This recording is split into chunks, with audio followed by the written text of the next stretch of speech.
So we're in chapter 12, and the section that we're dealing with right now is about, obviously we're speaking about the Benoni, because that is the entire section of chapter 12 is all about the Benoni and what makes a Benoni who they are and what distinguishes them in a sense from the rest of us. And last time when we learned, we came across the principle that King Solomon, Shlomo HaMelech, says, I have seen an advantage to wisdom over foolishness that is like the advantage to light over darkness. And initially we think, well, you don't need King Solomon for that. Anybody could tell you.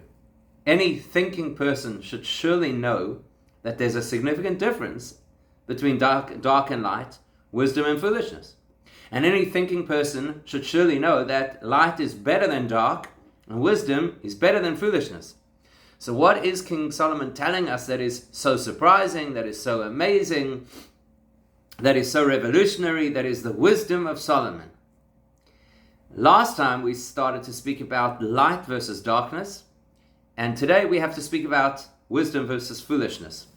So when we spoke about light versus darkness last time, we came to understand that what we're really saying is the way that Hashem designed the world is He created the possibility of limited light in our world and massive light in the spiritual or higher spiritual realms.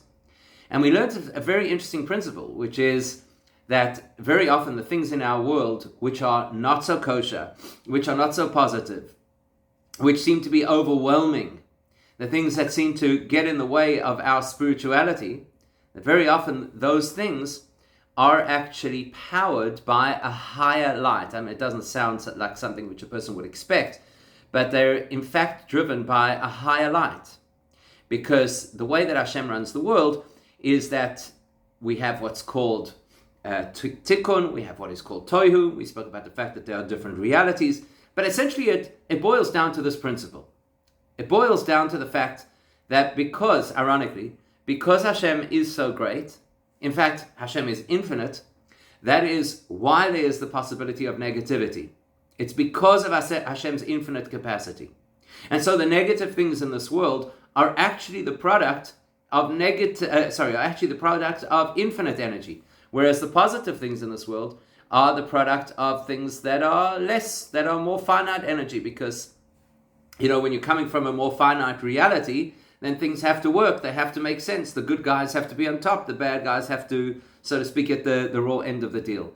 So once we understand that principle, that what facilitates negativity is actually Hashem's infinite power, the fact that He can allow anything to exist, even things that are not aligned with His will, so then we realize that it's an overwhelming reality. How could we possibly change that? This is where Hashem has invested His infinite power. Who are we to make a difference? And that's what we learned last time. Ma'at or, that even when you have light which is small, which is finite light, the holy energy of this world, which has its limitations, yet it has the power to be doiche harbe choshech, to be able to dispel and get rid of tremendous darkness. Now that was the mashal. That was the parable. That's the metaphor. And any time that you learn about a metaphor, you have to then extrapolate it out to what that metaphor is supposed to represent. So now the question is, what does it represent in spiritual terms? What exactly are we talking about? Remember, we're discussing the Benoni over here, and the Benoni's successful struggle against negativity. The fact that the Benoni is somebody who does not give in to negative thinking or negative behaviors. So that's linked somehow to this principle of the little bit of light that overwhelms a lot of darkness, and it's linked to this principle that a little bit of wisdom overrides a tremendous amount of foolishness. Now, when King Solomon told us that there's an advantage to wisdom over foolishness, he was not only telling us that it's better to have wise people than foolish people, I guess specifically in leadership positions. So we're not going to get into a whole conversation right now about world leaders and if they fall into the category of wise people or the opposite. And we're not going to get into a discussion or debate about our communal leadership, because perhaps we feel that our communal leadership is not as wise as they should be. But surely surely it makes sense that wise people are better than foolish people. Is that what King Solomon's telling us? I've seen an advantage to wisdom over foolishness. Notice, he's not saying I've seen an advantage to wise people over foolish people. He says wisdom versus foolishness. So we've got to understand what he's implying. What's he telling us? And in order to understand this, we're going to have to explore the principle of temporary insanity.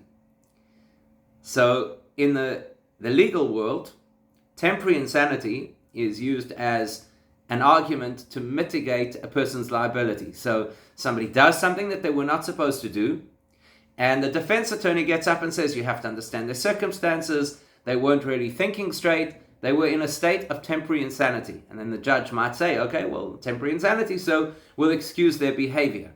And as we're about to discover, Judaism does not believe that at all.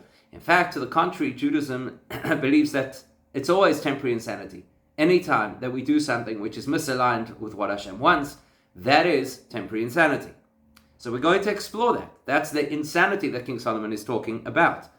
At the same time, we also have to understand what wisdom is, because there's a big misunderstanding around wisdom. The big misunderstanding is that people tend to conflate wisdom with information. So, for example, we live in the information age. Everybody has access to incredible amounts of information. The truth is, everybody also has access to incredible amounts of misinformation. So we make the mistake of thinking that because people have access to so much information, they are wiser people. And that's certainly not the case. In fact, if you think about it, perhaps it's because of the incredible access to information that people are stumped wisdom-wise. Maybe we're less wise because we have so much access to information. Think about it this way for a moment. Let's say that you want to... I actually had this conversation just the other day over here with somebody local. So we had this conversation. Imagine in the old days you wanted to find out information about a particular subject. Let's just say that the subject that you wanted to know more about was a healthy diet. Let's just say. So you had essentially two options. Either you would consult with a nutritionist and they would tell you about a healthy diet, and maybe they'd give you a personal assessment and they'd tell you what you need to be doing in order for your diet to be healthy. Or you could have gone down to the library and you could have taken some books about nutrition and you could have learned about what contributes to a healthy diet. The next generation, which by the way is not the most modern version of history, the next generation, which for many of us feels very modern, you could look it up online. So you want to know about diet, that's fine. You just do a Google search and it will give you all these scholarly articles about diet and about nutrition, and based on that you could come to understand what kind of things you should be doing in order to have a healthy diet. Or the next generation doesn't necessarily go and read scholarly articles, but they'll go look for online videos. And in the video, there'll be somebody who'll get up and give a talk about nutrition and about diet. And based on that, they'll come to understand what they should be doing in order to improve their diet. And then the next generation is not going to watch a whole presentation video about all of the things to do with diet. They'll just go into social media and get a 30-second version of somebody's wise idea of something that they should do in order to be nutritionally healthy. And that's how they're going to live, right? And then the next generation is going to put into ChatGPT, tell me what I should do, give me an eating plan for the next whatever, because I have high blood sugar, or I'm gluten intolerant, or I have high cholesterol, or whatever the case is. They put it into ChatGPT and they'll never speak to a nutritionist in their life. They won't even read an article or even a little 30-second video, because I don't have to understand anything. It's just going to tell me what to do. So knowledge and information are not directly related to wisdom. And that's important for us, because if we're going to be speaking today about wisdom versus foolishness, it's important to identify what foolishness is and what wisdom is. So there is a cliche that says the difference between knowledge and wisdom is that knowledge is to recognize that a tomato is technically a fruit, and wisdom is to not put it in a fruit salad. And although that's a cliche, it does have some truth to it, because effectively what it's telling us is information is purely a string of facts.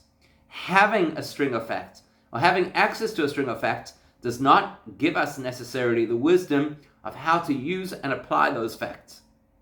So when we're going to talk about foolishness versus wisdom, we shouldn't make the mistake of thinking that foolishness is that people do idiotic things, and wisdom is that people do smart things.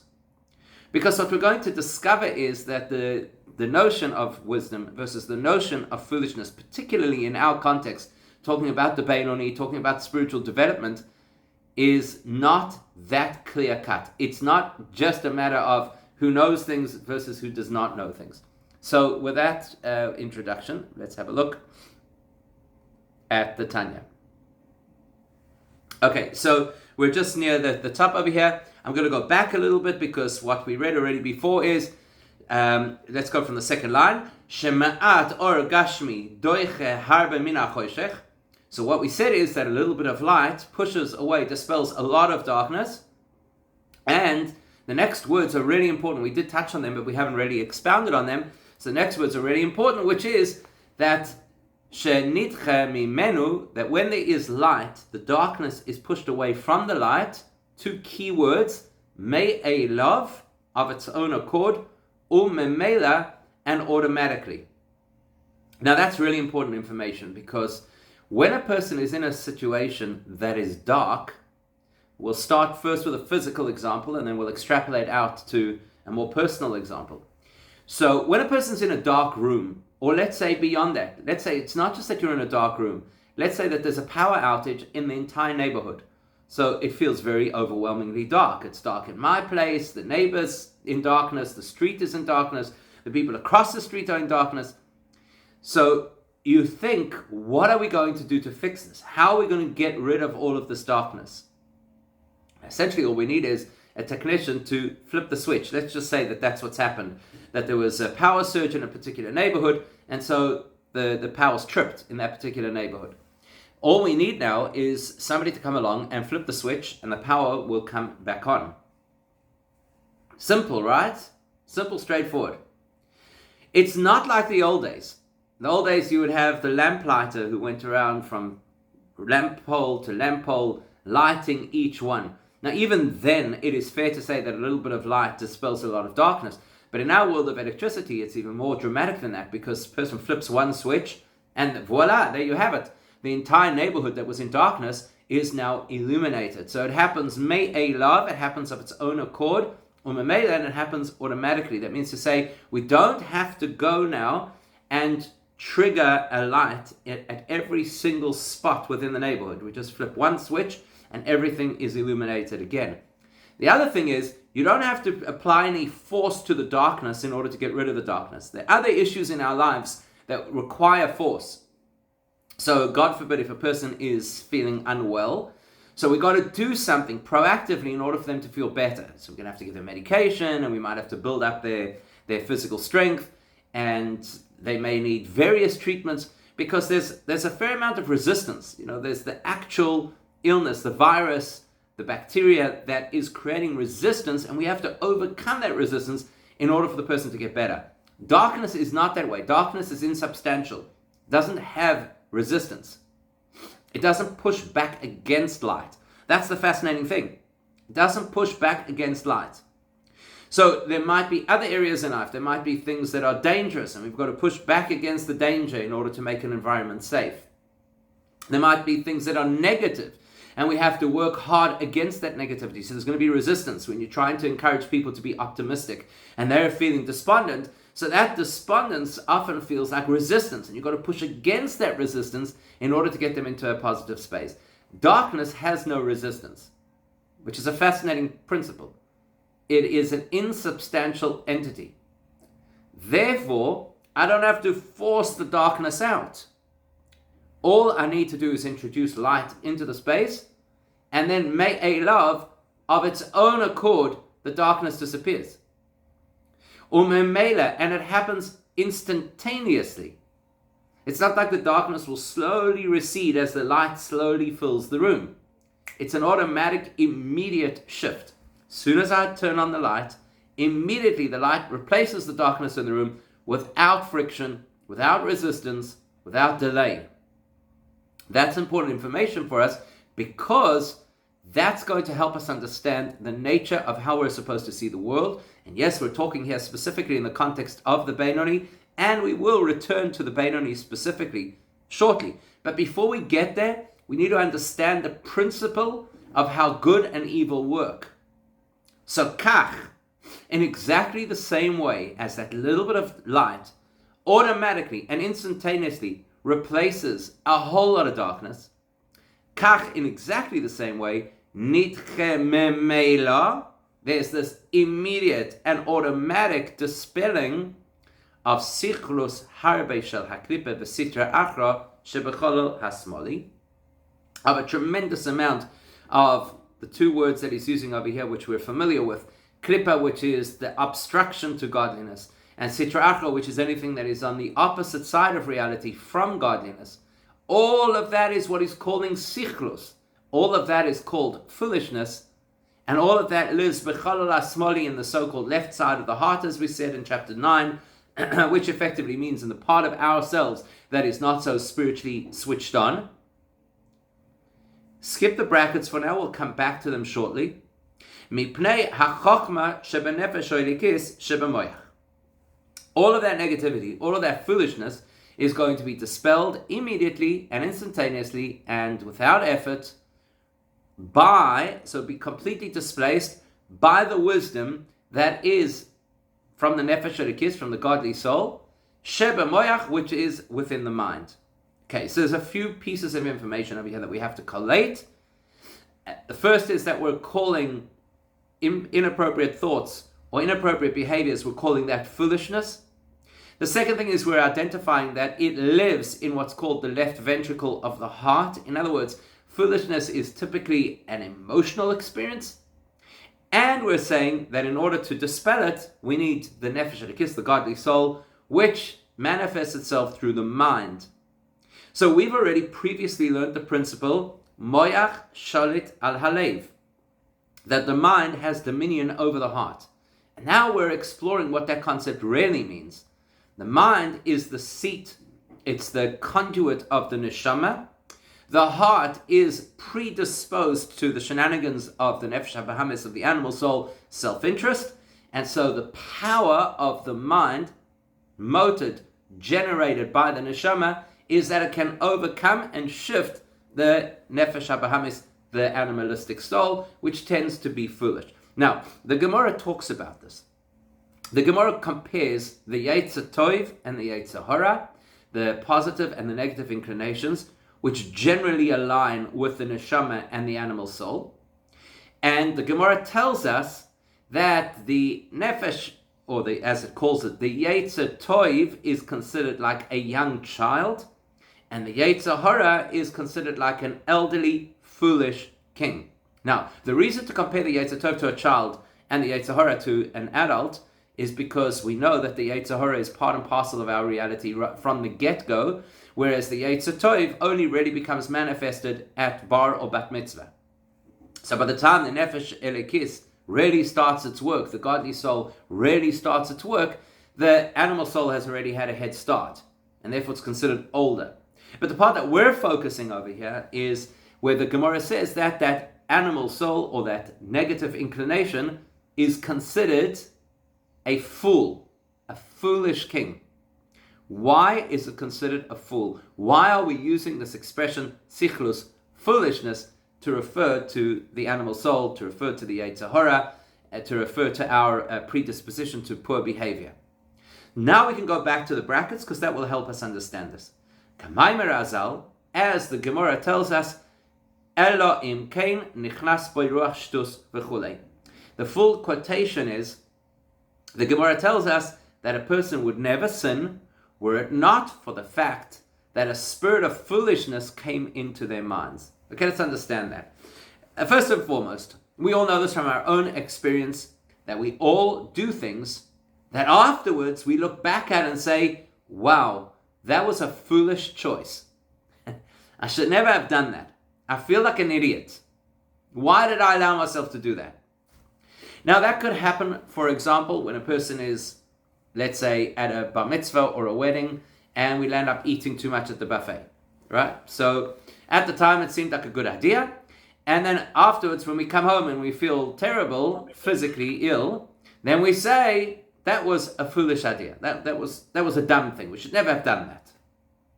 The truth is, very often we feel tempted to do things which are contrary to what the Torah wants. And we go ahead and we do it. And at the time that we're doing it, we think, this is a great idea and I'm really enjoying myself. And then afterwards, we look back and we say, that was stupid. Was it really worthwhile? Was it worth the so-called investment? Because ultimately, I kind of lost out for it. So we understand principally that very often we ourselves feel like idiots because of the choices that we have made.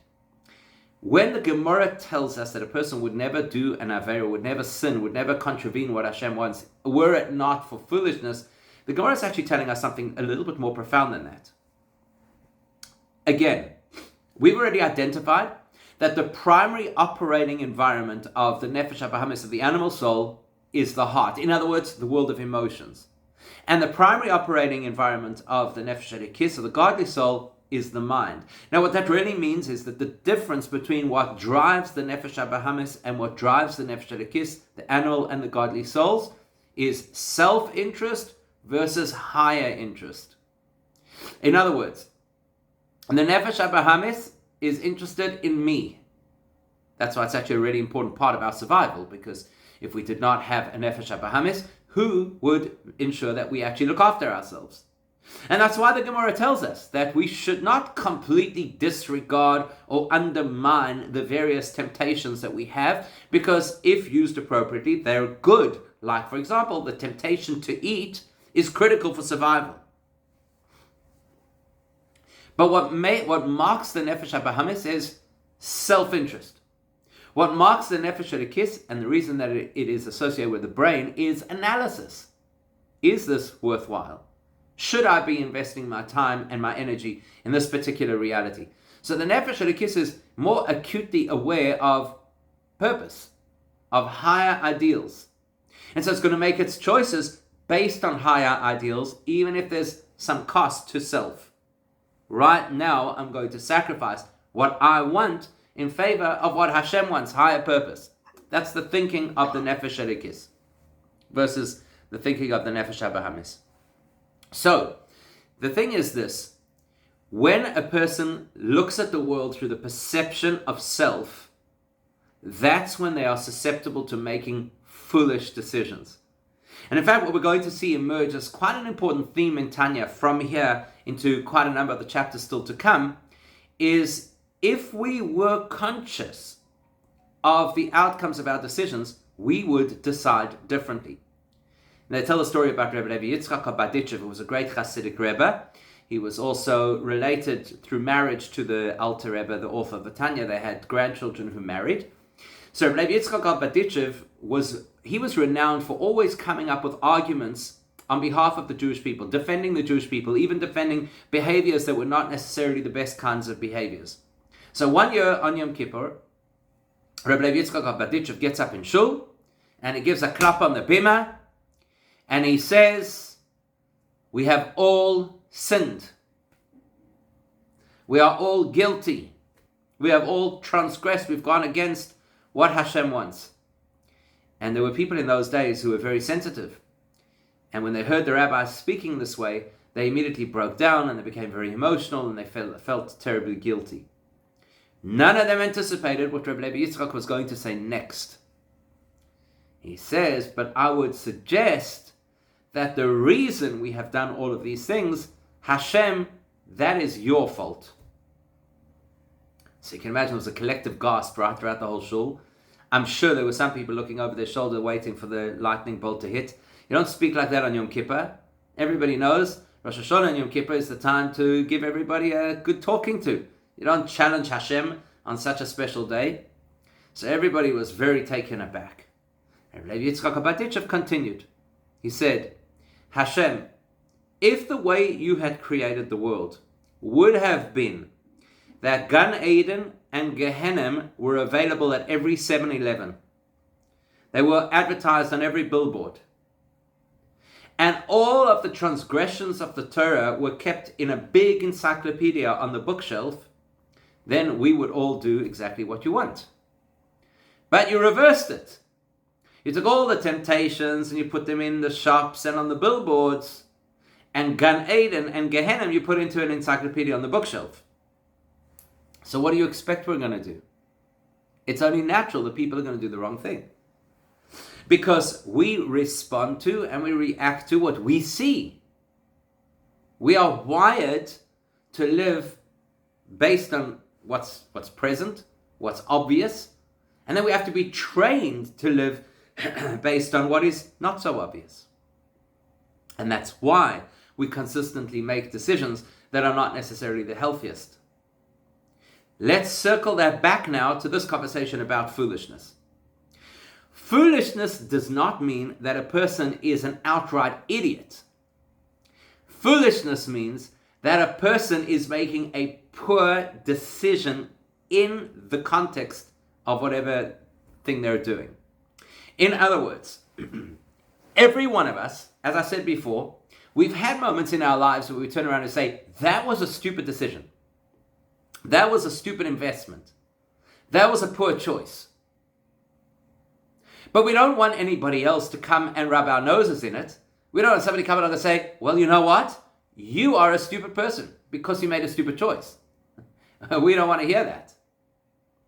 So when he's saying over here that it's a person would never do the wrong thing unless there was a spirit of foolishness, what we're saying is fundamentally people are not foolish. Fundamentally people want the right things in life. We make foolish decisions. And what makes a decision foolish is primarily to think about the here and now versus to think about the long term.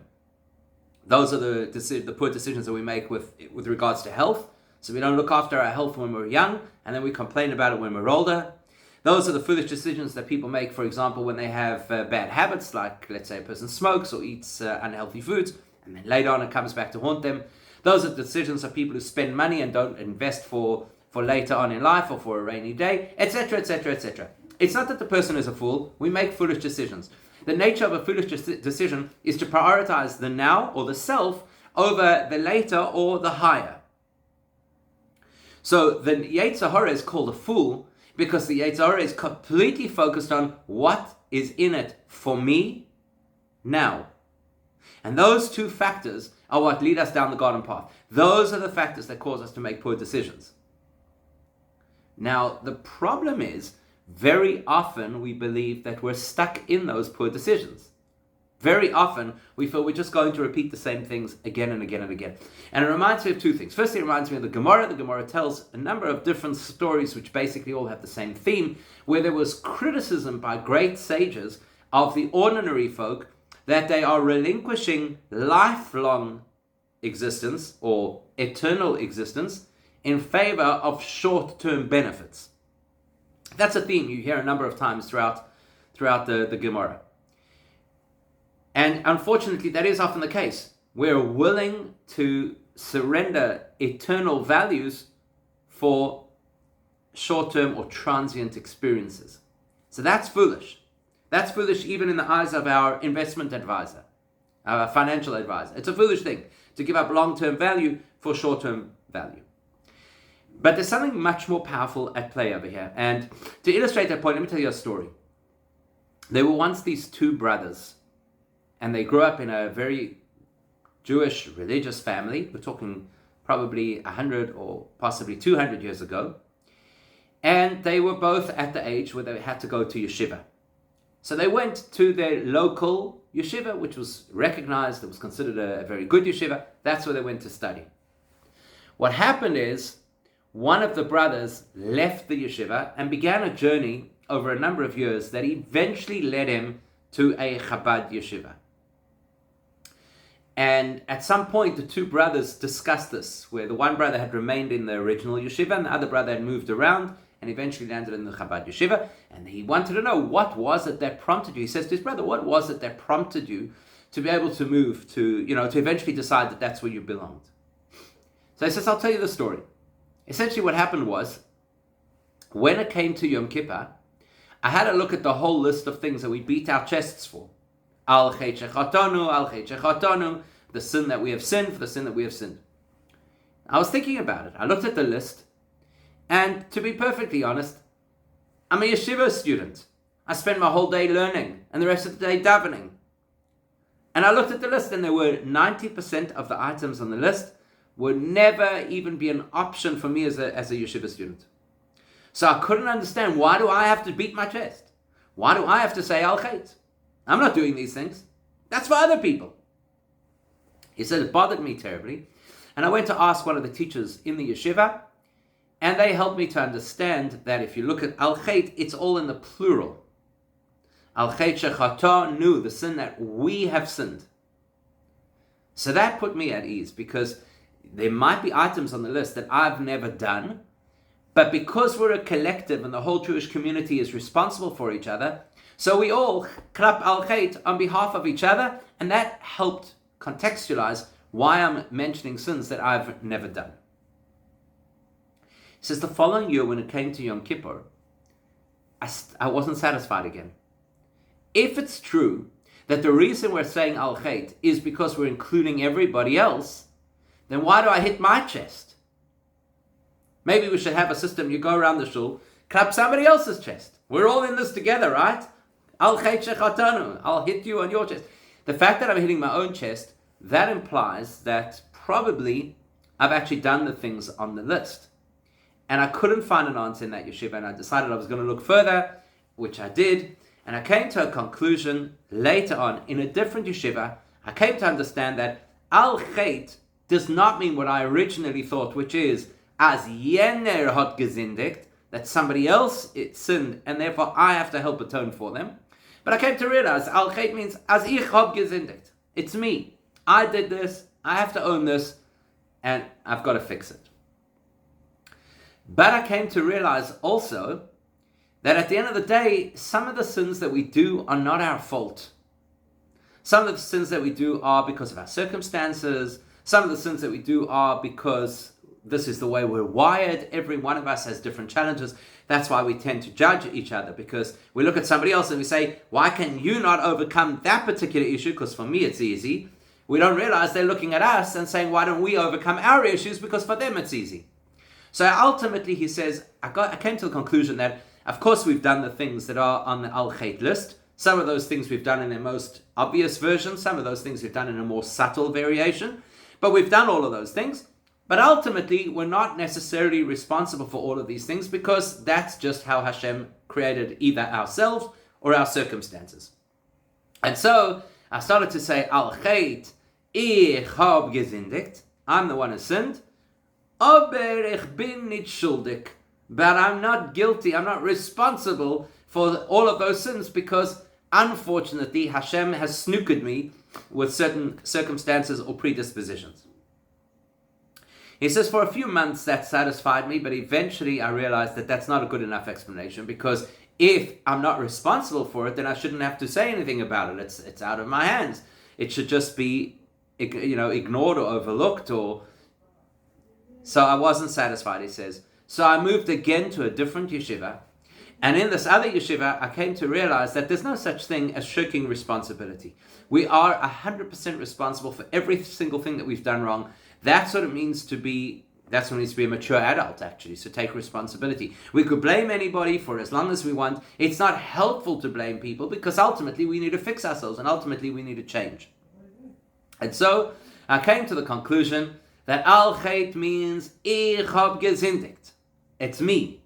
100% it's on me. I sinned. Und ich bin schuldig. And I have to take responsibility for those sins. But I also recognize that we're human after all, and therefore, und ich gehe weiter sündigen. I know I'm going to repeat certain of the things on the list. And that's, I think, how some people, when we come to Yom Kippur and we look at the al-khayt, it's there's a song for that, hello al-khayt, my old friend, or something along those lines.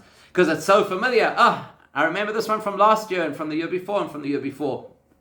And to be frank, many of us feel exactly like this young man, that we've done all these things and we feel bad about them and we even feel stupid about them. But at the end of the day, we know ourselves and we know that we're going to repeat these things. But that satisfied him, because at least I'm taking personal responsibility and I'm not shirking the fact that I've done things which are wrong. And so he was happy with that for a period of time. But again, eventually it didn't sit well with him. If I am going to do the same thing again, then what's the value of saying Al Chait? It's a complete waste of time to say Al Chait and make all these verbal commitments to Hashem if I know what's really going to happen. And he says, eventually, this is when I came across Hasidus Chabad, I came to appreciate that Al Chait means Ich hab gesündigt. I am the one who sinned. It's not a fiction. It's true. I sinned. Und ich bin schuldig. I am completely responsible for the sins that I've made. Und ich werd keinmal weiter nicht sündigen. And I have to reach a point where it's absolutely sure that I will never repeat the sin again. This is what the Alter Rebbe is addressing right here in Tanya. Because when we think of whatever toxic elements there are in our personality, when we think about our track record, when we think about our behavior, about our bad choices, about our misbehavior, about our transgressions, very often it overwhelms us completely. It either overwhelms us because how will I ever fix all the things that I've done wrong? But more deeply than that, it overwhelms us in the sense, how will I ever change? And regardless of who we are and what we've done in our lives, we all have some segment of our lives that we believe is impossible to shift. And so when we look in the mirror, very often what we see is the part of ourselves that has failed and is not going to come right. And that overwhelms us and it makes us feel bad about ourselves. So there's harbe choshech. There's a tremendous amount of darkness. Or alternatively, there's a lot of, as he calls it, sichlus harbe. There's a lot of foolishness. I know myself. I know the foolishness that keeps recurring again and again in my life. I know the mistakes that I keep repeating. I know my weak points. I know that there's certain areas of my life that I've almost come to terms with, that this is just who I am. And this is how I'm going to be. You ever hear the story? I might have told it to you before. This fellow arrives at a bar and he has a few drinks. And unfortunately, when he has a few drinks, he gets completely unruly and completely out of hand. And he starts turning aggressive against the patrons of the bar. And he's throwing things and whatever. And the bartender comes over to him and he says, "You have to leave." And he says, "Oh, I'm so sorry. I feel terrible. This happens to me when I drink. I'm really sorry." And he leaves the bar.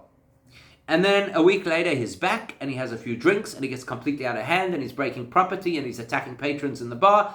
And again, the bartender has to escort him out. And again, he says, "I feel terrible. I'm so sorry. I don't know why this always happens to me when I drink, but I apologize. It will never happen again." A week later, he's back, drinking, throwing, smashing things, screaming at people, beating people up. The bartender leads him to the door and he says, "Listen here, you need help. You obviously have a problem." He says, "I know, I'm so sorry." He says, "You have a problem. Go sort yourself out. Don't come back until you've had professional intervention." Okay, doesn't see him again for a year. A year later, the fellow arrives at the bar. "Oh, shalom aleichem, welcome back. How you doing?" He says, "I have to tell you, I took your words to heart. I've been in therapy now for a year. I'm a far better person. I don't have the problem that I had before." Bartender feels relieved. Okay, have a drink. He has a drink, he has another drink, completely out of hand, starts swearing at people, aggressive, gets into a fight, breaks things. Bartender leads him out and he says, "I don't understand." He said, "You told me you spent a year in therapy. You told me that you're better. You told me you don't have the same problem before. What changed? What changed? You're just as bad as you were." He says, "What changed? I don't feel bad about it anymore." So that's what happens to us, right? We understand that there's certain parts of ourselves that I don't feel bad about it anymore. I've lived with myself for X amount of decades, and I know that this is a part of me that's never going to fix. It's never going to come right. I'll rather concentrate on other areas. Let me concentrate on where my strengths are. Let me concentrate on things where I'm making progress. That dump, that section, that dark corner of my life, that's going to stay dark forever. That area of foolish decision making that I repeat again and again and again, that part of me is just going to remain foolish. There's nothing I can do about it. This is what King Solomon is telling us. He identifies that I've seen that there is a greatness and advantage to wisdom over foolishness, like the advantage of light over darkness. That means to say, you could imagine that a lot of foolishness is going to be impossible to displace. In the same way as you could imagine that a lot of darkness is going to be difficult to disperse. That's actually not the case.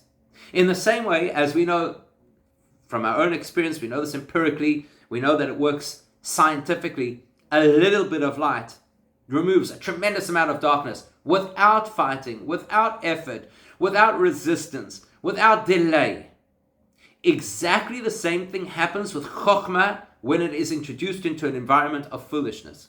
The only reason that we make bad decisions is because we allow the foolishness in, because we allow ourselves to slip into poor decision making, because we allow ourselves to focus on the here and now rather than on the future. We allow ourselves to focus on self rather than on higher ideals. But what's going to shift that is a little bit of chokhmah, a little bit of wisdom. Now the question is, what is chokhmah? What is this wisdom? The simple answer would be, we have to feed ourselves with Torah information, because obviously Torah is wisdom, it's the ultimate wisdom, it's Hashem's wisdom, and there's no question about it that the more Torah we bring into our minds, the more likely it is to be immune from foolishness. It's a little bit like the expression, do you remember the story of the brothers and Yosef, when they took Yosef and they threw him into a pit? The Torah tells us at that point, the pit was empty, v'habor reik, ein boy mayim. It had no water in it. Rashi says, you've just said the same thing twice. You said the pit is empty, and now you're saying there's no water. Well, surely if it's empty, it doesn't have water. So therefore, Rashi tells us, based on the teachings of our sages, that really what it's telling us is, it was empty of water. In other words, this was supposed to contain water, but under the circumstances, it was now empty of what it was supposed to have, which is water, and the implication is that something else was there in place of the water. Says Rashi, in the absence of water, there were snakes and scorpions inside this pit. So the teaching is that in the absence of water, which is the symbol of Torah, the pit, which is the human mind, is filled with snakes and scorpions. The only reason negative things come into our mind is if our mind is not fortified with wisdom. So the first way to understand this is very simply, Chokhmah, which is Hashem's wisdom, will dispel all of the foolishness.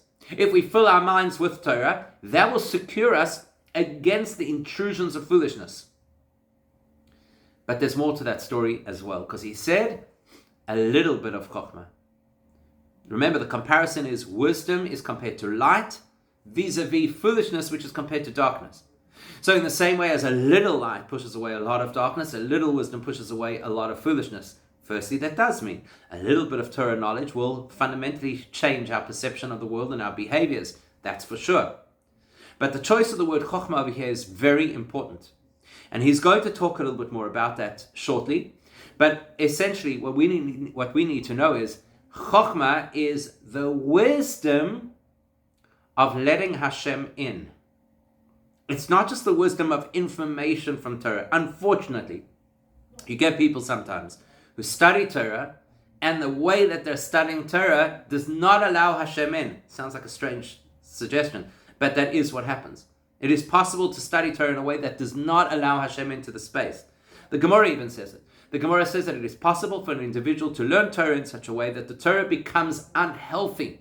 In fact, it uses the expression sam hamavis, which is deadly poison. So what we need to know is the chokhmah, the wisdom of Torah, is not just purely the information of Torah, but it's the wisdom to allow Hashem into our lives, which in simple language means to allow Hashem's opinion to guide us rather than our own opinion. And that's what we have to focus on. If we want to dispel all of the darkness, if we're feeling overwhelmed by the negativity in our own lives, if we're feeling that there are certain habits that we have formed that we can never break free of, or we have certain behaviors that are just part and parcel of our character and there's no way out of them, that's all true. It is all true, as long as we're living with our perspective. But if we allow Hashem into the space, and that's the wisdom of Torah, is to allow Hashem into the space, to believe what the Torah tells us, to believe that when the Torah says that there's a certain behavior, that means that we're empowered to fulfill that behavior. When the Torah tells us that there's something which is forbidden, that means we're empowered to resist it. If we have that wisdom, even a little bit of that wisdom, completely and fundamentally shifts our reality, and therefore allows us the opportunity to overcome all of the foolishness within us. So let's finish the sentence. Asher Ritzoina, the motivation of our godly soul, our neshama, which is what's giving us this chokhmah, is limshal levado be'ir, that it should be in complete control of the body, which in chapter 9 we said is compared to a city. And the motivation of the neshama is to completely fill our thoughts, our speech, and our behavior to be completely aligned with Hashem. So we have to recognize that's our neshama. It's not some external pack that we're bringing into our lives. It's not a book we're going to read. It's our neshama that wants this, that has the power to achieve this, and therefore we should feel confident that we actually have the capacity to use that little bit of light and to dispel a lot of darkness. We'll still obviously unpack this further and understand it specifically in the context of the Beinoni and why the Beinoni is, despite all of this, not yet considered a tzaddik. That, please God, will continue next time.